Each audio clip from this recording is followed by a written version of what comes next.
What's going on, everyone? Jack here from Half Chrome, and people will ask me, Jack, what's the best FPV drone? And that's a really hard question. It's like someone asking you, what's the best car? Well, what do you need it to do? FPV drones are tricky because it depends on what you want to do with it, how you want to fly. And to figure out which one is the best one for you, you have to ask two different questions. What do you want to do with your drone? And what video system do you want to use with it? So if you're coming from a camera drone background, FPV or first person view is flying the drone from the drone's perspective. Oftentimes you're using goggles and it is an absolute unique experience. Let's first talk about what you want to do with it. Now, if you plan to fly around your house, inside, in your garage, in your basement, your backyard, then the first thing I would recommend is something like this. This is what we call a Cinewhoop. And they come in a variety of different shapes and sizes. The smallest ones are generally 65 millimeters, and that's from here to here.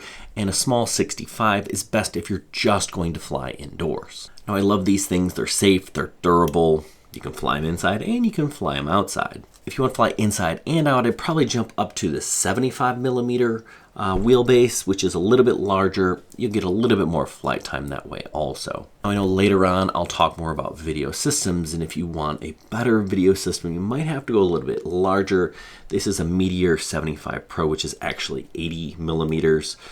Don't ask me why. But this 80 millimeter size allows you to get different video systems, plus a little bit more power, a little bit more flight time. And actually, if I had to only recommend one Cinewhoop, it would be this. This is a modified version of a Meteor 75 Pro. It just checks a lot of the different boxes. More flight time, good power, still pretty durable, lightweight, can fly inside and outside. But if you fly these things outside a ton, you'll notice these prop guards here. They're great for flying inside because they bounce off of stuff, but they get caught in the wind. And from here, I think the next logical step is something like this. This is a tiny, a lot of people call these toothpick style drones, and it's basically a slightly larger, more powerful version of a Cinewhoop. And these are actually really great and a lot of fun to fly. They're not super noisy, so you can fly them in the park.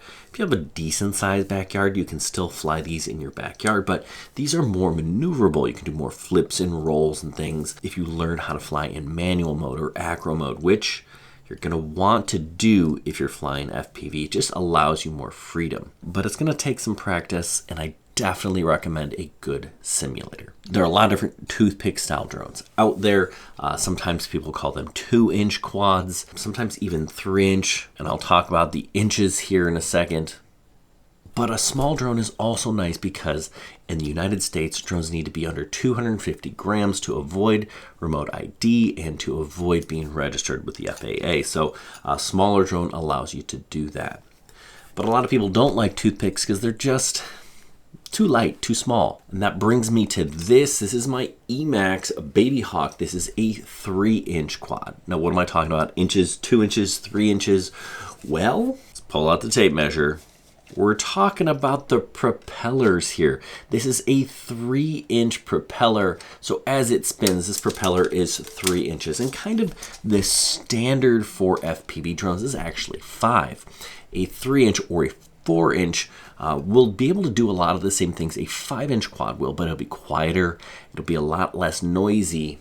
But you can still add, you can see this one has an 04 air unit on board, which is a heavier video system. So you need a bigger drone to carry some of those larger video systems. And I'll talk about video systems here in a minute. But I do really like the 3-4 inch. I think that's kind of the sweet spot where the drone is powerful enough and big enough to have a lot of fun, but it's not super loud, it's not super dangerous, and it's not drawing big crowds. But most people fly 5 inchers. That's right. This propeller is essentially 5 inches as it's spinning, and these drones, this is kind of the norm, right? If you're watching YouTube videos, really cool freestyle stuff, ripping through bandos, somebody's probably doing it on a 5-inch quad. And this just kind of was the standard because you used to have to carry a GoPro, be able to capture the footage. Now the video cameras are good enough, but you have big, powerful motors. These things really rip, and they're incredibly fast. We're talking 0 to 100 in 2 to 4 seconds, depending on the build. And that's my next point is a lot of people used to just build drones. And I don't actually recommend that to beginners. Some people might think that's blasphemy, but there are some really good all-in-one ready-made drones. We call those ready-to-flies, RTF drones. The Nazgul is a good 5-inch quad that I've flown, but again, I don't recommend 5-inch drones to beginners. Now, there are a couple of other options out there. There's a 7-inch drone, and you might think, well, they just keep getting bigger and faster, but a lot of times people are flying 7-inch drones as long-range options.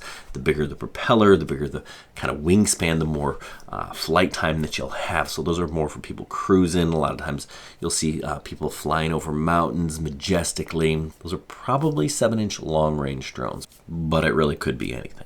And then there are drones like these. We call these Cinewhoops, and you can see like a tiny whoop. It has enclosed propellers. If you're flying around people, if you're doing real estate indoor tours, you need something like this. Now you can do freestyle or flips and rolls with drones like these, but they're just not as maneuverable. But they do have really good cameras, or they can carry really good cameras for some of that really awesome footage, but they're a lot safer because of these prop guards. So you can fly them around people if you're really talented, and of course the people are aware of your operation. This is the DJI Avata 2, and it's probably my favorite drone. So if you were going to go with a Cinewhoop, this is probably what I would recommend. And once you've figured out what drone you want, you then have to figure out which video system you want. You know, while you're watching through the goggles, what are you looking at? And the video system matters because the goggles have to match the camera, and the camera has to match the video transmitter, and all that stuff has to work together. It's not interchangeable. My go-to and the best picture quality 100% is DJI. If you want the best, that's the way to go. The only time I wouldn't recommend DJI is if you're on a budget, which is most of us, or if you're racing. You don't want DJI because the latency isn't the best. Now, it's pretty good, but there is better latency. The best latency out there is going to be analog, and analog is also the cheapest option. There are tons of analog options out there. So if you're like, listen, the quality doesn't matter to me, I just need the cheapest, well, the cheapest option is analog. And pretty much all the analog stuff works together, so that's kind of nice. And if you're a racer, but you don't want analog, you want something a little bit better, well, there is another option, that's HDZero. HDZero is better quality than analog, but the latency or the timing is still good enough to race with. But if you don't like the look of HDZero or analog, but you still don't want to spend DJI money, well, there's another option out there I'd recommend, and that's the P1 system, the ArtLink system. And it's not quite up to snuff like DJI, and it is pretty darn new, but the quality, the image quality is great. It's just the transmission distance isn't quite there yet, but it is getting better. But this new P1 system, this ArtLink system, gives you near analog pricing with pretty good image quality. So that's something to consider. Now, all that said, this is an expensive hobby. So you got to buy your drone, right? You got to have all the equipment that matches.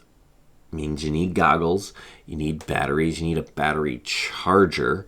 You also need a radio or remote control. And there are a lot of different options out there. Start at Radio Master, go to their website. They have small, inexpensive radios. They have large, gigantic radios. You got to find the one that works best for you. You can get a radio somewhere between $30 and $300. Make sure you have lots of batteries and some extra props as well. People used to say you need to build your first drone. Absolutely not. Don't do that. Build your second or your third drone. Figure out, do you want a tiny whoop? Do you want something in the middle? Or do you want a full 5-incher? Are you looking for a Cinewhoop? Pick out what you're looking for.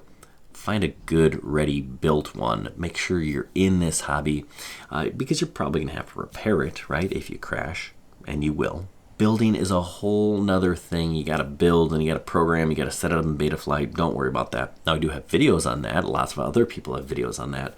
But I strongly suggest you find something that's already been built so you don't have to spend that time tinkering and soldering and putting it all together. Anyway, it's a great hobby. Lots of fun. Now, keep in mind, this is not a cheap hobby. You know, you got a $200 drone and a $200 set of goggles, and then you're spending $50 on batteries. Listen, it adds up quickly. So just kind of know that before you dive in. Do some research. I hope this helps you just a little bit because this hobby can be fun. Thanks for watching. Good luck, everyone, and happy flying.